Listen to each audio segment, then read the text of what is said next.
Hello everyone, exercise 5.3 question number 3 8th part. Question number 3 8th part में देखिए, एक AP है। एक एपी में an इक्वल टू 4 गिवन है, d इक्वल टू 2 गिवन है, sn इक्वल टू -14 गिवन है, n हमें फाइंड करना है, a हमें फाइंड करना है। मींस इन तीनों की हेल्प से हमें n और a की वैल्यू फाइंड करनी है। अब देखते हैं कैसे करते हैं। सबसे पहले an को लेते हैं। an की आइडेंटिटी क्या होती है? a plus n minus one into d. इसको 4 के इक्वल रख देते हैं। एस एन की आइडेंटिटी भी हमें पता है, n upon two, 2a plus n minus one into D.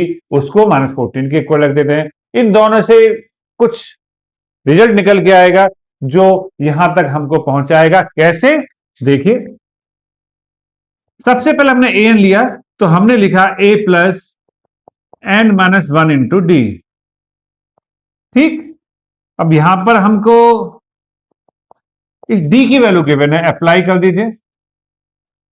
तो ब्रैकेट ओपन कर देते हैं, 2 की मल्टीप्लाई एन में करेंगे और 2 की मल्टीप्लाई -1 में करेंगे। -2 इधर चले गया, इक्वेशन 1। ठीक, अब इसको लेते हैं एसएन। एसएन का formula n upon two, 2a plus n minus one into d. ठीक, रख दीजिए वैल्यू। भाई एसएन की आइडेंटिटी यानी इक्वल टू में आपका चल ही रहा था, और इस डी के प्लेस पर डी की वैल्यू रख दीजिए।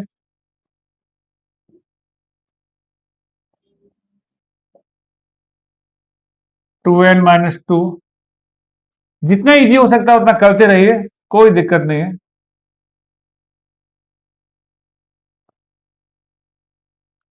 अब यहां से 2 कॉमन ले लेते हैं।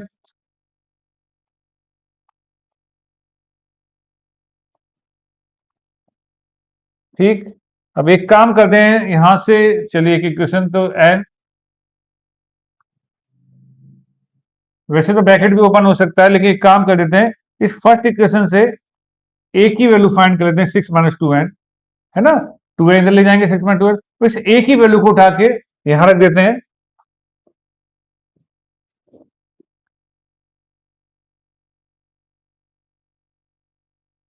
इस ए के प्लेस पर हम 6 माइनस टू एन रखने जा रहे हैं, इस ए के प्लेस पर, और प्लस एन माइनस वन आपका चल ही रहा था, और इक्वल टू में -14।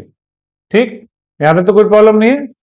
ये ए की वैल्यू हमने रखी है, यहां रख देंगे ब्रैकेट में फ्रॉम, कहां से वैल्यू पुट करी? फर्स्ट से। चलिए, एन, अब -2n प्लस एन माइनस के n plus 6 minus one plus का 5 -14, ब्रैकेट ओपन कर लीजिए, -n² plus 5n। Generally square wide term plus में ही होती है जनरली, तो एक काम करते हैं, इन दोनों टर्म को इधर ले जाते हैं, लिखते इधर है, माइनस इधर जाके प्लस हो गया, प्लस इधर जाके माइनस हो गया, और ये तो उधर था ही, तो ये तो साइड चेंज नहीं होगा इसका। ठीक है, इसको ध्यान से कीजिएगा। इसको भी इधर लिखा, इसको भी इधर लिखा, ये ऑलरेडी इधर था, तो इसलिए टर्म हमने पलट कर इस टाइप से लिख दिए। अब इसके क्वाड्रेटिक इक्वेशन के फैक्टर करेंगे, एक ऐसा टेबल जो मल्टीप्लाई करके 14 आए, बैलेंस करके -5 आए, तो 7 2 जा 14, फैक्टराइजेशन की अच्छे से प्रैक्टिस कर लीजिएगा। -7n प्लस 2n, जिसके फैक्टराइजेशन प्रॉब्लम है वो प्रैक्टिस कीजिए प्रीवियस बुक से, क्लास 8 में काफी थे, क्लास 9 में भी थे। तो ये हमने ब्रेक कर लिया, -7 प्लस 2 -5 आ गया, फर्स्ट 2 में से कॉमन, दोनों ब्रैकेट सेम।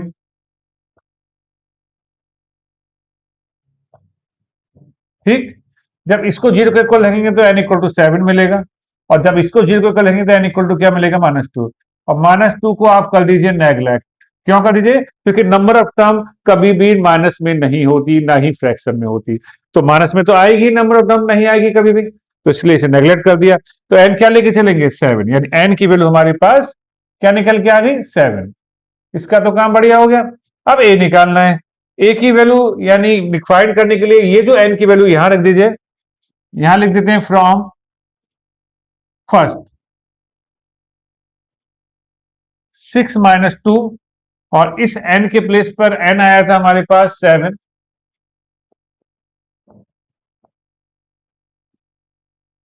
-8। ठीक है, तो हमने n फाइंड किया, हमने इस इक्वेशन की हेल्प से a भी फाइंड किया।